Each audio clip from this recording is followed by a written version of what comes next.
Hi, this is Helen with the Better Half blog. Thanks for joining me. Today I'm going to share with you what went on in the month of August and September and how I used my planners during those times. More than anything, I really simplified my system and I'm really kind of sort of what you want to call a planner piece. And so let's get right into it. The first thing that I want to share with you is this Hobonichi Weeks. And this honestly has been an amazing journey for me this year. And you have seen me use this in multiple videos of mine. If you go to my playlist or any of the videos that I've uploaded in the past.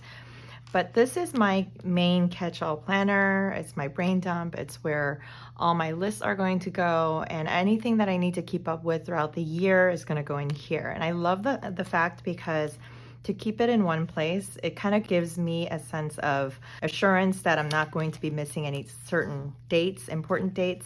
I think a lot of people use this as trackers, but I'm basically tracking like big dental appointments, golf tournaments or anything like that, accidents, haircut, eye care, COVID vaccinations for the family. And then going in through the month, let me just flip through real quick. I did use this throughout the year and I love it because all my dates are here so that when I need to update it for 2022, I will just quickly come here and know to jot down important dates or someone's birthday or any kind of eye appointments that I need to start making appointments for on that particular month, things like that. And so just been using it nicely like that. And I also use this as my future plan as well. So if there's anything going on in the future months, I would definitely write them down. And so that way I can quickly see it at a glance. And so throughout the year, I've really used this to the max.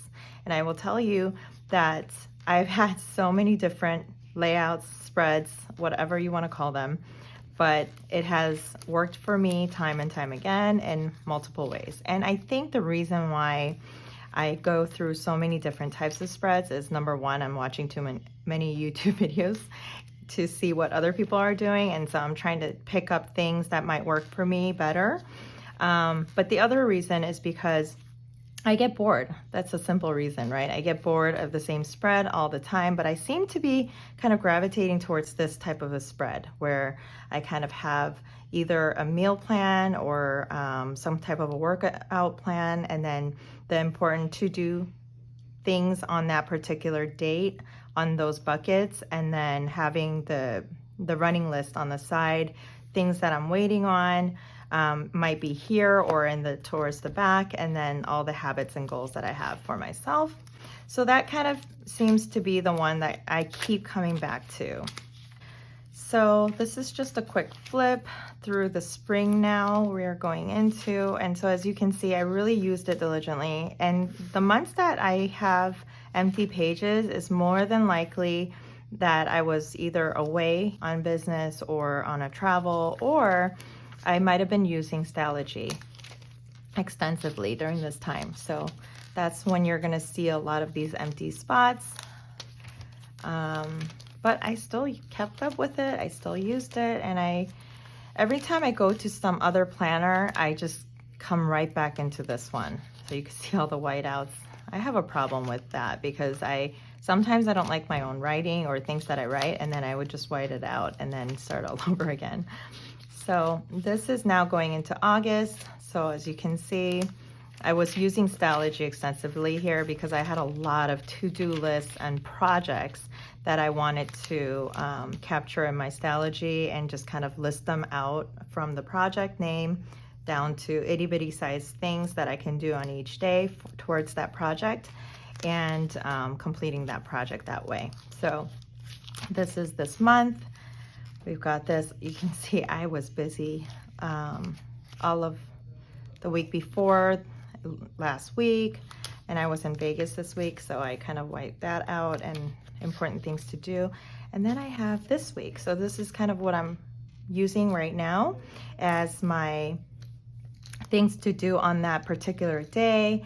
And I'm filming this on a Thursday, and so this is the stuff that was going on here onto these tiny little spaces on to the right, I am listing out things that I need to do outside the home, like for example, go to Tesla, swap out my tires, drop off my daughter at her school, swim, things like that. And then on the right side, I've got the meal plan listed because I just didn't, I always fail to do meal plan and follow it through on each particular day. So I just kind of list it out and then see what I can grab. And I wanted to do 4 days of no spend this week. Obviously, I have not crossed out anything because I was spending. So we were doing a lot of eat outs just because we came back from Vegas on Sunday, the last week. And then going into this week, I had so much catch up to do with work and at home that it was just easier for me to just say, forget it. I'm just going to order food or do takeouts. So I've got the running list here. I've got habits written here, but really it's all my cleaning tasks. Things that I could do on a daily basis, just small chunks to keep up with the house and not feel like, you know, I'm going insane. And then kids are on break this week and next week and part of the week the following week. So this is what I'm using it for. I would usually go into the following weeks. If there are anything going on, I would start listing them out throughout the next weeklies.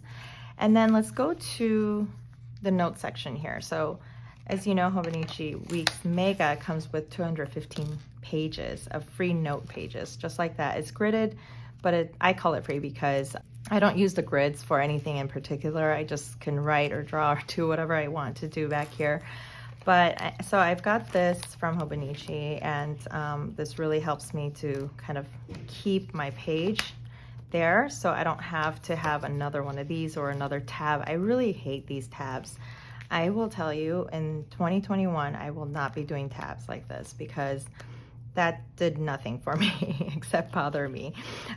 So going into the free pages, as you know, I've been using it for all kinds of brain dump lists, order lists, waiting on lists, and things like that. And then going into, let's go into the spring. These are spring colors.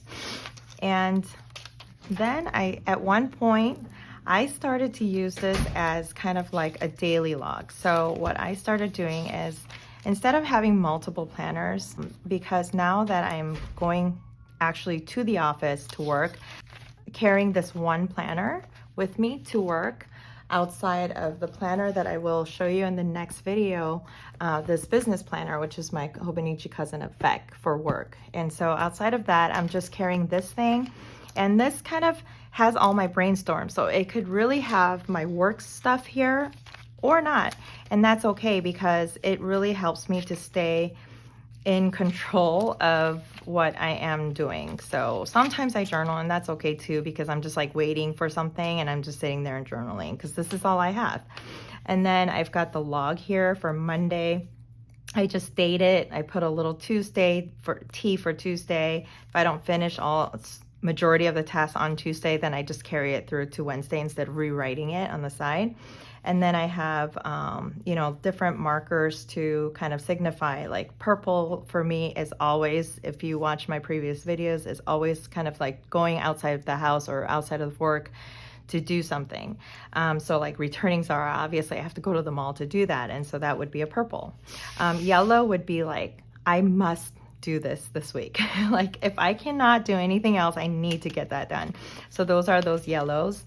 And then I've got like a monthly October kind of overview of things because I just really quickly wanted to do an overview look of what my month is going to look like. I mean, I have it here, obviously in the front, the monthly section, but I also like to do it once in a while. This is not a regular thing, but I do it just so that I can see at a glance, like what free days do I have to work on other projects. This side, this was now the Wednesday. So I've got some stuff that I was doing on Wednesday and I just migrate over with that pointer to the right, or if I started on this, then I would just put a little line through it diagonally. And then the diamond means it's like, it's a must big project that I need to like keep up with so that I can meet the deadline. And then I've got today, Thursday, things that I'm waiting on. Majority of this is like my 2022 planners and covers and things like that. So that's that. And then I've got the things to do actually today. This, I actually ended up doing it yesterday, last night. And so I've got things that I need to do today. And these are the grocery lists that I thought up while I was at Tesla waiting for my tires to be swapped out this morning. Wrote out some lists, what I need to buy for grocery. I typically order my Costco and my Amazon Fresh, and then my Korean, obviously I have to go physically into the Korean Mart to get that done. So that is how I'm using my Hobonichi Weeks Mega, and I will definitely be using it again next year. I'm really, really loving the system. It's working for me. I can carry it everywhere, even on my trips. So on the next video, I will be sharing with you my work planner and how it has kind of changed and evolved through 2021 from the beginning of the year to now. So stay tuned for that, and until next time, bye.